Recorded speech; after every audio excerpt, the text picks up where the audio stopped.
I am here speaking with Aubany Moon today, and I'll just tell you a little snippet of when I met Aubany. It was spring of 2022, and you were in your master's program. And in your essay, I don't know if you remember this, but in your essay, you were talking to someone like me who knows nothing about biology. And you said that if you could just get them to be a little bit interested and start a ripple effect, that was me.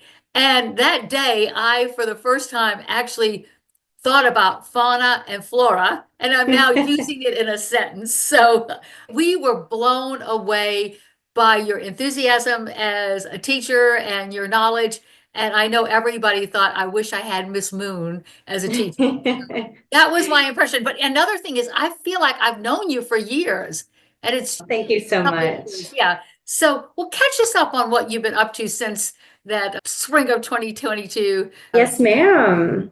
Last I spoke with you guys, I was in my master's program, but I hadn't actually really started collecting my data and doing my field work yet, but I was just about to. I collected my data for about a year. I analyzed it and defended my thesis and successfully graduated with that master's degree this past August and got it hanging up here in my brand new office now. It looks like light green, which is very appropriate. Yes. Yes. So since I finished with my master's, I accepted a full-time position at the University of Texas at San Antonio. Go Roadrunners. Yeah. And so now I am a full-time professor here at UTSA. Congratulations. I know that was your goal in going back to get further education. Yes, ma'am. So that is great. And tell me, what is just a snippet of a day in the life of collecting data? Like, where do you go to collect the data? Yes, so my research was in South Texas in a very specific habitat type. I won't bore you with all of those details, but for me, collecting data meant going out and installing cameras and audio recorders out in the habitat so that we didn't have to, as researchers, we didn't have to go into the field as much and disturb the habitat and disturb the animals. All we had to do once we set up our cameras was go visit them every few months, change the batteries, get the SD cards out. And then it was a lot of work of going through thousands and thousands of photos to identify the animals that we were seeing so that we could provide data to Texas Parks and Wildlife about that habitat and about what animals used that habitat so that they could make conservation decisions about protecting the land, what they wanted to do in a certain site where they were going to have a state park, things like that. That is so fascinating. So in your research, there was ever a moment where, oh my God, this is wonderful? Or did you have aha moments throughout reviewing the data?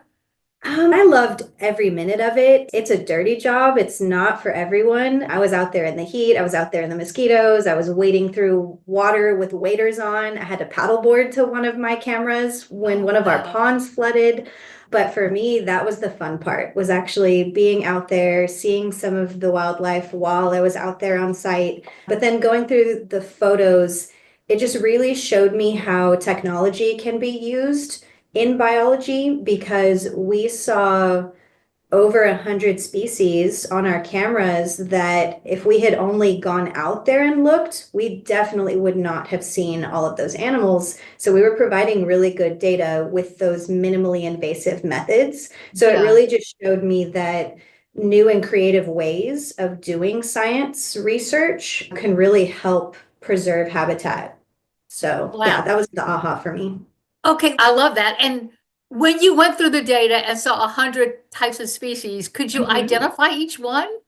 Yes, I did have to brush up on certain birds. Sometimes the photos wouldn't be super clear and we'd really have to get a second opinion. What do you think this is? For the most part, I was able to do it on my own, but I had a wonderful and supportive lab of other students that were also biologists. And so if there was anything I couldn't identify, I had experts working with me that could look at it with me, confirm my identifications. And there was also AI embedded in this platform we used that would make a recommendation of what it thought the animal was. And then we as the scientists would verify that recommendation. And it definitely wasn't always correct, but it did help us go through the photos a lot more quickly. So on the 100 species, did any of them stand out to you out of that? There was You talk to someone who knows nothing. Yes, so in one of our areas, we had cameras at the Aransas National Wildlife Refuge, which is an amazing place of preserved habitat. And we saw a skunk on our cameras that we couldn't find records for since about the 90s of Wow. being in that county, in that area.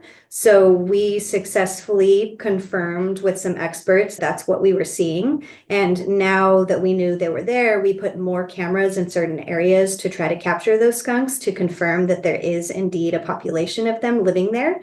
So, yeah, there's a spotted skunk that we did not expect to see, and we would not have seen if it were not for the cameras. Wow. And I Yeah, love that you can make that discovery as you pull them to them. yeah. Do you consider yourself, I know you're a scientist, but do you consider yourself a birder where you go out and look at birds or?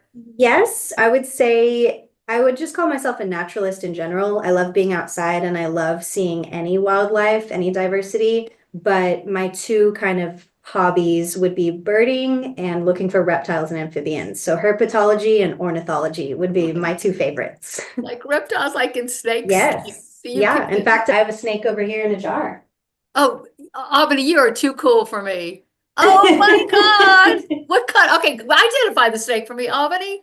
This is a copperhead snake. It is venomous. This unfortunate copperhead was hit by a car and Oh, then preserved in this jar for me so that I could have it in my classroom. I used to have it in my high school classroom. yeah. I love it. And did you name the snake? My students named it Slinthia. Cynthia. Cynthia, Slinthia. that's a good name for a snake. It Well, what is. started your interest in biology and science? And what year were you as a little girl? Yes, so I was very fortunate to have parents who were interested in going outside, and I was an only child, but my mom especially loved to let me get any books that I wanted. She has a very instilled passion for reading that she gave me, and any type of books that I wanted, like guidebooks. I was interested in the bird book with all the different bird pictures Yeah. and the snake book with all the different snake pictures. I looked at those books all the time and then started using them when I went outside. And I grew up in Corpus Christi, Texas, which is a hot spot for birds. And I didn't know it as a kid, but people travel from all around the world to come to Corpus Christi specifically to look for migrating birds and really rare birds. I just grew up there and was lucky enough to go outside and see all these birds, but Yeah. it really inspired me to keep learning more animals and to show other people about these animals. Since I can remember, I loved animals. When you went to school and when we met you, did you have a lot of emotional support for you through go to your BA and your master's and financial support?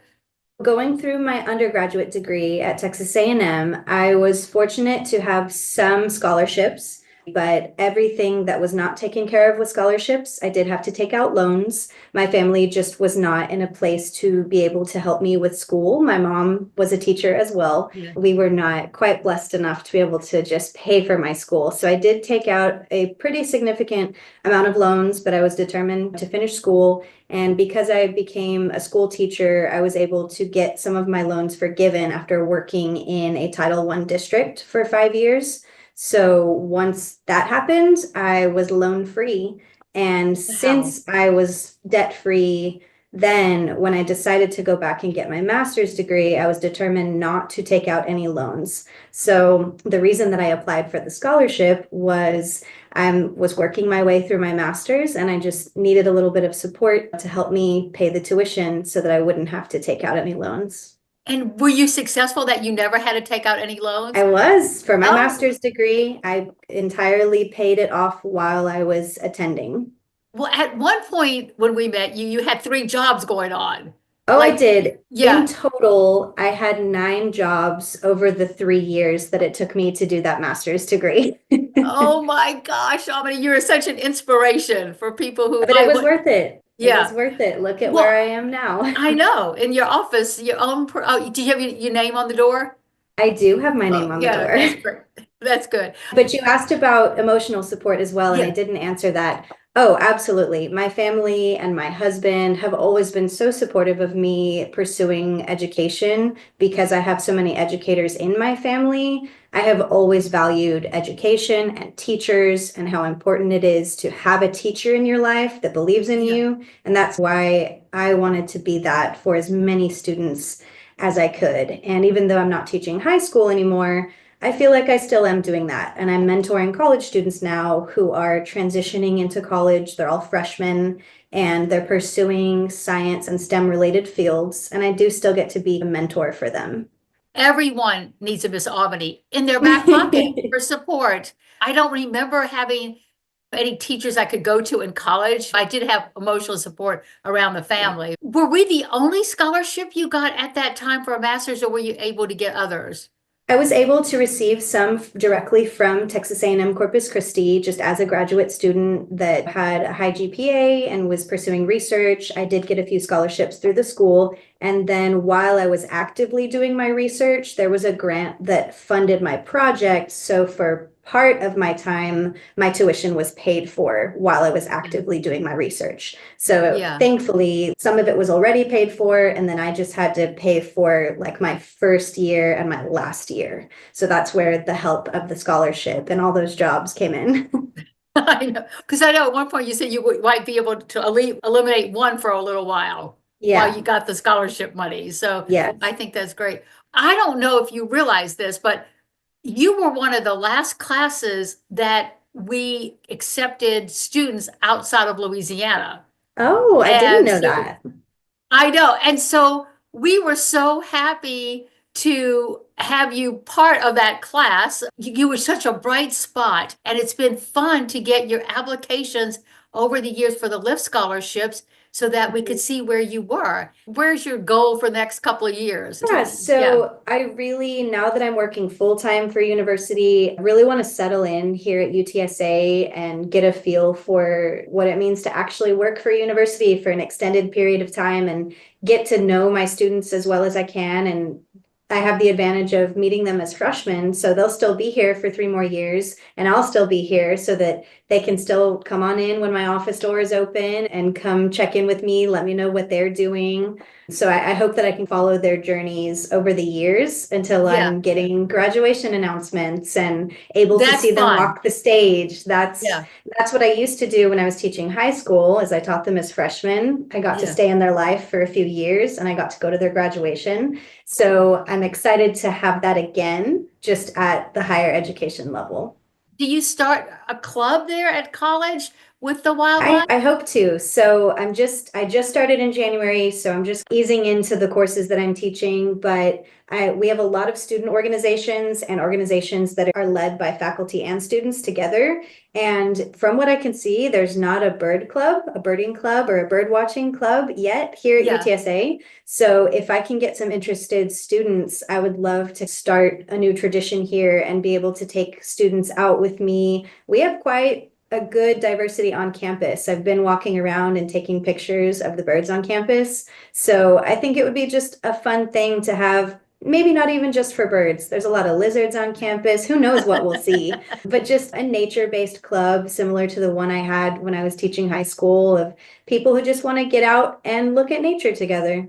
I love that. Has Yeah. anyone stopped you while you're taking the pictures? Yes. Okay. And what are you doing? And what's that? And just I'll tell them what I'm looking at. And they're like, that's so neat. I didn't know that we had so many birds on campus. And you just got to look for them and listen for them. But I like to take new people with me. And I've had Yeah, students this semester ask me, Professor Moon, can we go with you walking around campus? Absolutely. Come with me. Let's yeah. go. Professor Moon, it has been so much fun just catching up with you. And you look so happy, and it was I fun to see a picture am. of your husband, and I'm glad the inspiration of your parents to get you through this journey. Yes. And I can imagine you're going to have greater things to come.